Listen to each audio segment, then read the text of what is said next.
Америк нэгдсэн улсад манай улсын 200-аад эрдэмтэн судлаач ажиллаж амьдарч байна гэсэн албан бус тоо байна. Тэднээс Америк нэгдсэн улсын судалгаа шинжилгээний томоохон байгууллага болох үндэсний эрүүл мэндийн хүрээлэн холбооны хүнс эмийн хяналтын газар NASA буюу агаарын нислэг сансрын уудмыг шинжилэн судлах төв Харвард, Массачусетсийн их сургуульд багшилж байгаа олон эрдэм шинжилгээ судалгааны ажил хийж байгаа 70 гаруй судлаач эрдэмтэд энэ удаагийн хуралд оролцлоо. Эрдэмтэн судлаачид гэдэг чинь тийм ээ ерөнхийдөө судалгаа хийдэг ямар байгаан баримт дээр нотлогоон дээр тийм ээ суйрлаж дараагийн шат руу ордог энэ шинжилгээ судалгааны үндсэн ажлыг хийдэг хүмүүсүүд л тэгэхээр ерөнхийдөө бол улс орны хөгжилд тийм ээ эрүүл мэндийн салбарт эсвэл одоо ингээд бүхэл одоо олон салбарт үндсэн суурь одоо хөгжлийн үндсэн суурь болж байдаг хүмүүс байдаг. Өнөөдөр бид хэд ингээд суралцаад байгаа боловч ирээдүйн одоо ингээд залуучуудтай ч гэсэн тийм ээ одоо энэ чиглэлээр сурч боловсрох мөн тийм ээ улс орны хөгжилд яаж хувь нэмрээ оруулах уу тийм ээ энэ эрдэм судалгаа шинжилгээ хөгжүүлэхийн хэрээр улсын хөгжил маш сайн явагдах боломжуудыг бүрдүүлэхийг эрэлхийлэх тийм зорилготой байгаад байгаа. Эрдэм шинжилгээний хурлаар 8 илтгэл, 6 хилцүүлгийг зохион байгууллаа.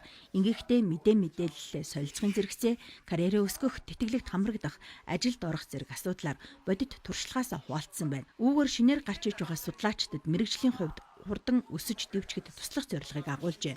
Түүнчлэн эрдэм шинжилгээний ажил амжилттай хийхэд нь туслаж гүр болохыг зорьсон байна. Хамгийн сүүлийн одоо судалгаануудын талаар ярьж байна. Жишээ нь NASA-д эрдэмтэн хийдэг хүн маань одоо Марс гариг руу аялахад одоо манай хүмүүн төлөвтний өмнө одоо ямар одоо бэрхшээлүүд тулгарч байгаа талаар ярьж байна. Гэх мэтлэн бидний одоо бодоогүйг бодуулж сэтгээгүйг сэтгүүлэхээр тийм маш сонирхолтой ихтлүүд, ярилцлагууд, хэлэлцэлгүүд болж одоо өнгөрч байна өнөөдөр. Америкт байгаа судлаачид маань өнөөдрийнхөө хурлын нэг чухал үр дүн бол өөрсдийн төлөөллийн одоо нийгэмлэг Монгол Америкт ажиллаж буй эрдэмтэн судлаачдын нийгэмлэг төрийн бас байгууллага бас байгуулна гэж шийдэж ах шиг байна. Шийднэ.